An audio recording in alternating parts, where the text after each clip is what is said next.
નમસ્કાર, આઈઆરપીસી ન્યૂઝમાં હું દિનેશ મકોણા આપનું હાર્દિક સ્વાગત કરું છું। જોઈએ સૌપ્રથમ આજના મુખ્ય સમાચાર। ગુજરાત પોલીસમાં 12,472 ખાલી પડેલી જગ્યા માટે ભરતી પ્રક્રિયા યોજાઈ। ભરૂચ જિલ્લામાં પોલીસ પરેડ ગ્રાઉન્ડ ખાતે એસપીની આગેવાનીમાં ઉમેદવારોએ લાભ લીધો। ભરૂચ તાલુકાના દયાદરા ગામે ગેરકાયદેસર દબાણ ઉપર સવાલો। એસડીએમ અને મામલતદાર સહિત નેશનલ હાઈવે ઓથોરિટીએ દબાણો દૂર કર્યા। અંકલેશ્વર નજીક બાકરોલ બ્રિજ પાસે ગમખ્વાર અકસ્માત। મુંબઈના પરિવારના 7 પૈકી 3ના ઘટના સ્થળે મોત, 4 ગંભીર। ગુજરાતમાં નકલીની ભરમાળાઓ, હવે નકલી એમએલએ પણ સામે આવ્યા। સોશિયલ મીડિયા ઉપર એમએલએ ચિંતન પટેલ લખી લોકો સાથે છેતરપિંડી કરનાર ભેજાબાદ સાયબર પોલીસ ક્રાઇમના સકંજામાં આવ્યો। ઉત્તરાયણની આસપાસના દિવસોમાં ટુ વ્હીલર ચાલકોને પતંગના દોરાથી ગળું કપાવવાના બનાવો બનતા હોય છે। એમાંય ગંભીર રીતે ઘાયલ અને મૃત્યુ પણ થતા હોવાના અહેવાલો સામે આવતા હોય છે। આ માટે આપણે આવી દુર્ઘટનાઓ ન ઘટે તે માટે સાવચેતી પણ જરૂરી છે। ત્યારે રક્ષણ હેતુ ટુ વ્હીલર વાહન ચાલકોમાં જાગૃતિ થાય તે હેતુસર પતંગના દોરાથી રક્ષણ મળી રહે અને એટલા માટે જ 11 કલાકે ભરૂચના કસક સર્કલ એસઓજી પોલીસ સ્ટેશન પાસે સેફટી તાર વિના મૂલ્યે વિતરણ કરવાનો કાર્યક્રમ યોજાયો હતો અને ભરૂચ ટ્રાફિક પોલીસ સાથે રાખવામાં આવી હતી। ટુ વ્હીલર વાહન ચાલકોની સુરક્ષા માટે રાત દિવસ ઘણા લોકો પ્રજાલક્ષી કામો માટે નીકળતા હોય છે અને રાત દિવસ સુરક્ષાની પણ સલામતીની પણ જરૂરી છે। ત્યારે ભરૂચ જિલ્લામાં ટુ વ્હીલર વાહન ચાલકો કે જેણે સેફટી તાર ન લગાવ્યા હોય તેઓને વિના મૂલ્યે લગાવી આપવામાં આવ્યા હતા અને સંખ્યાબંધ તાર લગાવી આપવામાં આવતા ટુ વ્હીલર વાહન ચાલકોમાં રાહત જોવા મળી હતી અને સેફટી તાર લગાવવો જરૂરી હોવાનો જનજાગૃતિનો સંદેશો પણ પાઠવ્યો હતો। ભરૂચના બ્રિજો ઉપર પણ પતંગની દોરીથી કોઈ વાહન ચાલકનું ગળું ન કપાઈ જાય, અકસ્માત ન સર્જાય અને અકસ્માતનો ભોગ ન બને તે માટે ભરૂચ નગરપાલિકા દ્વારા પણ ભરૂચના ભૂગુરુષિ બ્રિજ ઉપર પણ લોખંડના તાર લગાવી વાહન ચાલકોની સેફટી કરવામાં આવી હોવાની માહિતી મળી રહી છે। આજરોજ ભરૂચ જિલ્લા ખાતે ઉત્તરાયણનો જે તહેવાર આવી રહ્યો છે નજીકમાં, તેને ધ્યાનમાં રાખીને જનરલ એવા બનાવ બનતા હોય છે કે ટુ વ્હીલર પર જ્યારે કોઈ વ્યક્તિ જતું હોય છે ત્યારે દોરીના કારણે ગળું કપાવવાના બનાવો બનતા હોય છે। ગંભીર ઈજાથી માંડીને સામાન્ય ઈજા અને મૃત્યુ સુધીના બનાવો બનતા હોય છે। તેને ધ્યાનમાં રાખીને ભરૂચના સામાજિક કાર્યકરો યોગીભાઈ પટેલ છે, અમારા પોલીસ સ્ટાફના માણસોએ સાથે રાખી અને દરેક ટુ વ્હીલર પર સેફટી ગાર્ડ લગાવવાની એક આયોજન કરેલું હતું, જેમાં આજે કસક સર્કલ પર અમે જ્યાં મેક્સિમમ વાહન વ્યવહાર રહેતો હોય છે ત્યાં આવી અને સેફટી ગાર્ડ લગાવી રહ્યા છે। તમામ જનતાને અમારું એક રિક્વેસ્ટ છે કે જ્યાં અમે નથી પહોંચી શકતા ત્યાં તમે જાતે વાહન લગાવી દો, પણ સેફટી ગાર્ડ ખૂબ જરૂરી છે। ઉત્તરાયણ સુધી આને ચોક્કસ તમારા ટુ વ્હીલર પર લગાવેલા રાખશો। અંકલેશ્વર પાસે નેશનલ હાઈવે 48 મુંબઈ જતા બાકરોલ બ્રિજ પાસે અકસ્માત સર્જાયો હતો અને અકસ્માતમાં પરિવારના 7 પૈકી 3 લોકોના ઘટના સ્થળે જ કરુણ મોત થયા હતા। પૂરપાટ ઝડપે ચાલતી અર્ટિકા કાર ટ્રક પાછળ ધડાકા સાથે ભટકાઈ હતી અને કારનું સેન્ડવિચ થઈ ગયું હતું। પરિવાર અજમેરથી પરત મુંબઈ પોતાના વતન જતા નડ્યો હોવાનો અકસ્માત માહિતી મળી રહી છે। 108 એમ્બ્યુલન્સ અને ક્રેન અને ફાયર વિભાગની મદદથી રેસ્ક્યુ કરીને ઈજાગ્રસ્તોને બહાર કાઢવામાં આવ્યા હતા અને ઘટનાને પગલે ટ્રાફિક જામ સર્જાઈ ગયો હતો। પોલીસે પણ ઘટના સ્થળે દોડી આવી કાર્યવાહી કરી હતી। જો કે ઈજાગ્રસ્તમાં એક વધુનું પણ મોત થતા 4 મૃત્યુઆંક થયો હોવાના અહેવાલો મળી રહ્યા છે। રોજે રોજ વહેલી પરોઠે ભરતી અને ઓટ પ્રમાણે નદી ખેડવા નીકળી ઝાડ નાખી નર્મદા માતા કરાતી પ્રાર્થના અને બપોરે ઝાડ કાઢે ત્યારે ખબર પડે કે રોજ સારો ગયો છે કે નહીં। ક્યારેક મજૂરી અને ડીઝલના રૂપિયા પણ ન નીકળતા અને ક્યારેક તો સપ્તાહનું વેતન મેળવી લેતા માછીમાર યુવાનો પણ હવે પેટ કરાવે વેટ તેવી યુક્તિમાં આવી ગયા છે। જીવના જોખમે અંકલેશ્વર નર્મદા કાંઠાના આદિવાસી યુવાનો માછીમારી કરી રોજી રોટી મેળવી રહ્યા છે। રોજે રોજ વહેલી પરોઠે ભરતી અને ઓટ પ્રમાણે નદી ખેડવા નીકળી ઝાડ નાખી નર્મદા માતાની પ્રાર્થનાની રાહ જોઈ છે। જે બાદ બપોરે ઝાડ કાઢે ત્યારે ખબર પડે કે રોજ સારો ગયો કે નરસો ખબર પડે છે।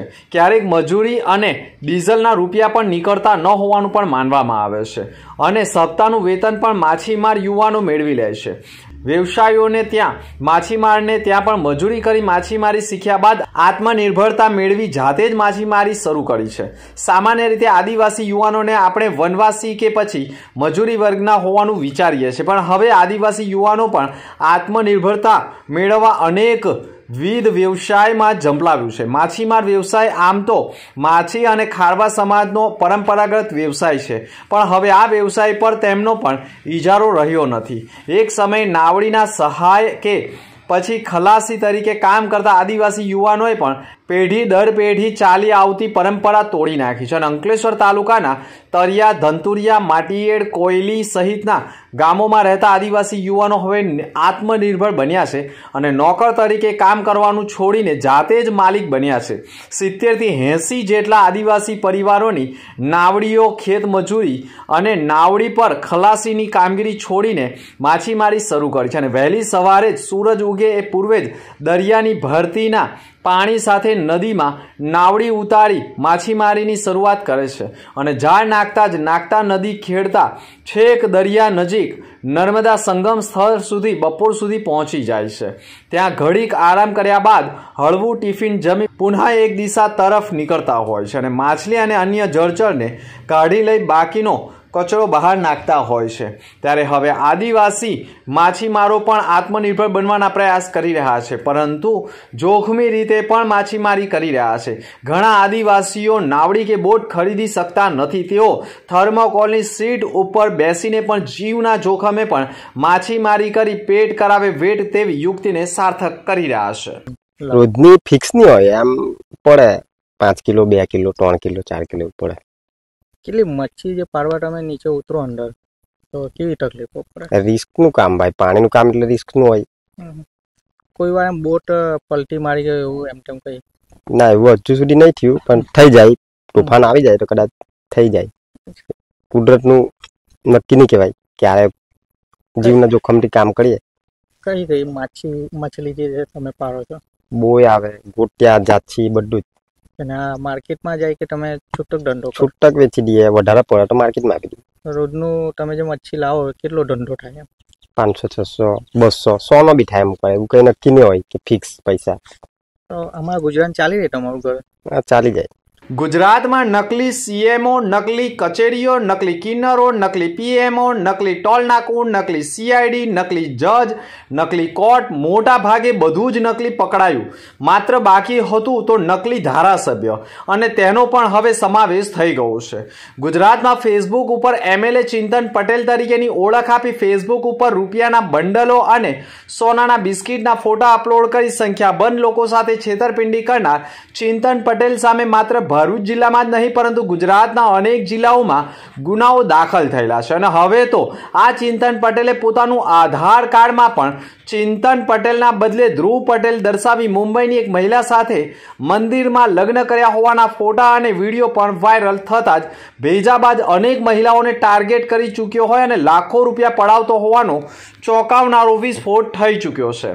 ભરૂચ જિલ્લામાં ભાજપની મહિલા અગ્રણી સાથે કોરોના કાળમાં પરિચયમાં આવ્યા બાદ મહિલા સાથે મિત્રતા કેળવી તેણી નહીં સાથે કેટલાય ફોટા એડિટિંગ કરી સમગ્ર ફોટા સોશિયલ મીડિયા ઉપર વાયરલ કરી મહિલા અને તેના પરિવારને બદનામ કરવાનું કૃત્ય કરી અને મહિલાની રાજકીય કારકિર્દી ખતમ કરી દેવા સાથે લાખો રૂપિયા પડાવી પૂરા પરિવારને આપઘાતની દુષ્પ્રેરણા આપવાના પ્રયાસ કરનાર ઢોંગી ભેજાબાજ ચિંતન પટેલ કેટલો મોટો ભેજાબાજ છે તેનો મોટો વિસ્ફોટ થયો છે. ચિંતન પટેલે માત્ર ભરૂચ જિલ્લાની ભાજપની જ મહિલા અગ્રણી નહીં પરંતુ વડોદરામાં તો સંખ્યાબંધ ગુનાઓને અંજામ આપ્યો છે અને તેણે પોતે ધારાસભ્ય તરીકે ફેસબુક ઉપર ઓળખ આપવા સાથે લોકોને લલચાવી શકાય તેવી પોસ્ટ મૂકી છે. સંખ્યાબંધ લોકો સાથે છેતરપિંડી પણ કરી છે અને સંખ્યાબંધ ગુનાઓ દાખલ થયેલા છે. અનેક ગુનાઓમાં અનેક જિલ્લાઓમાં નામદાર કોર્ટમાં વોન્ટેડ હોય, જેમાં ભરૂચ જિલ્લામાં પણ ભાજપની મહિલા અગ્રણીએ નોંધાવેલી ગંભીર પ્રકારની ફરિયાદમાં વોન્ટેડ હોય અને નામદાર કોર્ટના CRPC કલમ 70ના વોરંટ હેઠળ ભરૂચ સાયબર ક્રાઇમ બ્રાન્ચ પોલીસે ભેજાબાદ ચિંતન પટેલની વડોદરા ખાતેથી ધરપકડ કરી લાવી ભરૂચ જેલ હવાલે કર્યો હતો.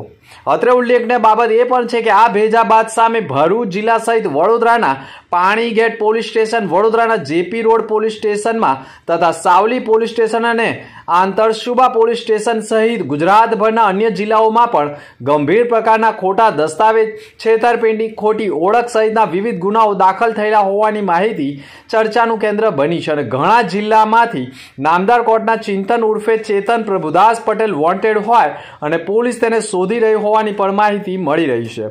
હાલ તો ભરૂચ સાયબર ક્રાઇમ પોલીસને પણ સફળતા મળી ગઈ છે. ચિંતન પટેલ ભેજાબાજ હોય અને સંખ્યાબંધ મહિલાઓને ટાર્ગેટ કરતો હોવાની માહિતી ચર્ચાનું કેન્દ્ર બની છે. હાલ તો સમગ્ર મામલે ભરૂચ પોલીસે પણ કાર્યવાહી કરી છે. ભરૂચ જંબુસરને જોડતા મુખ્ય માર્ગ ઉપર આવેલા દયાદરા ગામની બહાર જાહેર માર્ગ ઉપર જ ટ્રાફિકને અડચણરૂપ ગેરકાયદેસર દબાણો આવેલા હોય જેના કારણે અહીંયાથી પસાર થતા વાહન ચાલકોને ભારે મુશ્કેલીઓ વેઠવી પડતી હતી, જેને લઈને હાઈવે ઓથોરિટી દ્વારા 27 જેટલા દબાણકારોને 3 જેટલી નોટિસો આપીને દબાણો હટાવી લેવા સૂચનો આપ્યા હતા. જોકે તેમ છતાંય દબાણકારો દ્વારા દબાણો નહીં હટાવવામાં આવતા ભરૂચના પ્રાંત અધિકારી મનીષા માનાણી, મામલતદાર અને નેશનલ હાઈવેના એક્ઝિક્યુટિવ એન્જિનિયર ભરત પટેલ તેમની ટીમ સાથે જેસીબી, ટ્રેક્ટર સહિત મશીનરી સાથે સ્થળ ઉપર પહોંચી ગયા હતા અને ચુસ્ત પોલીસ બંદોબસ્ત વચ્ચે ગેરકાયદેસર દબાણોનો સફાયો કર્યો હતો, જેના પગલે દબાણકારોમાં પોતાનો સરસામાન બચાવવા માટે દોડધામ મચી ગઈ હતી. જોકે સ્થળ પર કોઈ વિરોધ કે વિવાદ સર્જાઈ રહ્યો ન હતો. આ અંગે હાઈવે ઓથોરિટીના એન્જિનિયર ભરત પટેલે પણ કહ્યું હતું કે સાંજ સુધીમાં તમામ ગેરકાયદેસર દબાણો દૂર કરી રસ્તો ખુલ્લો કરવામાં આવશે. ગ્રામજનો દ્વારા સહકાર મળી રહ્યો હોવાનું પણ કહ્યું હતું અને દબાણો હટાવવામાં આવ્યા બાદ પુનઃ દબાણો ન થાય તે માટે તંત્ર દ્વારા પણ જોવામાં આવશે તેવી પણ જરૂરી છે. જૂના બોરભાટા બેડ ગામની પ્રાથમિક શાળાના આચાર્ય કિરણબેનના કહ્યા મુજબ બાળકોને દર વર્ષે પ્રાકૃતિક જગ્યાએ લઈ જવામાં આવે છે. જૂના બોરભાટા ગામમાં આવેલા ગુજરાત ગવર્મેન્ટ અને ગુજરાત સિટીઝન કાઉન્સિલ દ્વારા આકાર પામેલ રેવા અરણ્યની મુલાકાત લઈ જવામાં આવેલા છે. ત્યાં રેવા અરણ્યમાં જાત જાતના ફૂલ, છોડ તેમજ જીવન ઉપયોગી ઔષધિઓનો પરિચય કરાવવામાં આવ્યો હતો. ત્યારબાદ બાળકોને સંગીતના તાલે ગરબા રમાડવામાં આવ્યા હતા. કડકડતી ઠંડીમાં ઉમેદવારોએ કૌવત બતાવ્યું. ગુજરાત રાજ્યમાં પોલીસ ભરતી માટે શારીરિક કસોટી પરીક્ષા શરૂઆત કરવામાં આવી છે, જે અંતર્ગત ભરૂચ પોલીસ પરેડ ગ્રાઉન્ડ ખાતે પણ મોટી સંખ્યામાં ઉમેદવારોએ કડકડતી ઠંડીમાં શારીરિક કસોટીમાં ભાગ લીધો હતો. ગુજરાત પોલીસમાં 12,472 ખાલી પડેલી જગ્યાઓ ભરવા માટે રાજ્યમાં 15 અલગ અલગ ગ્રાઉન્ડ ઉપર તારીખ 8મી જાન્યુઆરીથી 31મી જાન્યુઆરી સુધી શારીરિક કસોટીની પ્રક્રિયા હાથ ધરવામાં આવી છે. ગુજરાત પોલીસ ભરતી બોર્ડની શારીરિક કસોટી માટે ભરૂચ જિલ્લાને પસંદ કરાયો છે અને ભરૂચ જિલ્લા પોલીસ અધિક્ષક મયુર ચાવડાના માર્ગદર્શન હેઠળ વહેલી સવારથી જ ભરૂચ પોલીસ હેડક્વાર્ટરમાં આવેલા પરેડ ગ્રાઉન્ડ ખાતે પોલીસની ભરતી પ્રક્રિયા શરૂ કરવામાં આવી છે, જેમાં પોલીસ પરેડ ગ્રાઉન્ડ ખાતે રજીસ્ટ્રેશન, દોડ, ઊંચાઈ, વજન, છાતી સહિત શારીરિક કસોટી ઉમેદવારોએ આપી હતી. આ ઉપરાંત પોલીસ દ્વારા મેડિકલ ટીમ, એમ્બ્યુલન્સ સહિતની ટીમો પણ ભરતી પ્રક્રિયા સુધી સ્થળ પર તૈનાત કરવામાં આવી હતી. ભરતી પ્રક્રિયાની શરૂઆત થતાં જ ઉમેદવારોનો ઠંડીમાં પણ જોશ અને જુસ્સો નજરે પડ્યો હતો. ખેલ મહાકુંભમાં ભરૂચ જિલ્લામાં 1.53 લાખ જેટલા ખેલાડીઓએ 24 જેટલી રમતોમાં ભાગ લેવા માટે રજીસ્ટ્રેશન કરાવ્યું છે. ભરૂચ જિલ્લામાં વિવિધ તાલુકા કક્ષાએ વિવિધ સ્કૂલોમાં સ્પર્ધાઓમાં ખેલાડીઓ ભાગ લેશે. શાળા અને ગ્રામ્ય કક્ષાએ વિજેતા ખેલાડીઓ તાલુકા કક્ષાએ અને તાલુકા કક્ષાએ વિજેતા ખેલાડીઓ જિલ્લા કક્ષાની સ્પર્ધામાં ભાગ લેશે, જ્યારે જિલ્લા કક્ષાએ વિજેતા થયેલા ખેલાડીઓએ ઝોન કક્ષા અને રાજ્ય કક્ષાની સ્પર્ધામાં ભાગ લેનાર છે.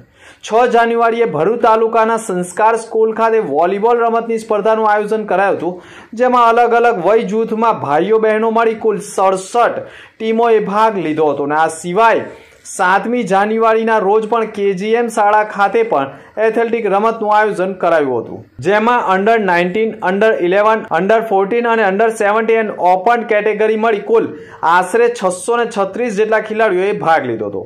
એથ્લેટિક્સ રમતને KGM શાળાના આચાર્ય ઉપાસના શર્મા મેડમે ખુલ્લો મૂક્યો હતો અને આ ખેલાડીઓ તાલુકા કક્ષાએ વિજેતા થઈ હવે જિલ્લા કક્ષાએ રમવા જનાર છે. આજના મુખ્ય સમાચાર પર ફરી એક નજર. ગુજરાત પોલીસમાં 12,472 ખાલી પડેલી જગ્યા માટે ભરતી પ્રક્રિયા યોજાઈ. ભરૂચ જિલ્લામાં પોલીસ પરેડ ગ્રાઉન્ડ ખાતે એસપીની આગેવાનીમાં ઉમેદવારોએ લાભ લીધો. ભરૂચ તાલુકાના દયાદરા ગામે ગેરકાયદેસર દબાણ ઉપર સવાલો. એસડીએમ અને મામલતદાર સહિત નેશનલ હાઈવે ઓથોરિટીએ દબાણો દૂર કર્યા. અંકલેશ્વર નજીક બાકરોલ બ્રિજ પાસે ગમખ્વાર અકસ્માત. મુંબઈના પરિવારના 7 પૈકી 3 ના ઘટના સ્થળે મોત, 4 ગંભીર. ગુજરાતમાં નકલીની ભરમાળાઓ, હવે નકલી એમએલએ પણ સામે આવ્યા. સોશિયલ મીડિયા ઉપર એમએલએ ચિંતન પટેલ લખી લોકો સાથે છેતરપિંડી કરનાર ભેજાબાદ સાયબર પોલીસ ક્રાઇમના સકંજામાં આવ્યો. તો આ હતા ત્યાર સુધીના સમાચાર. નવા સમાચાર સાથે ફરી મળીશું. નમસ્કાર.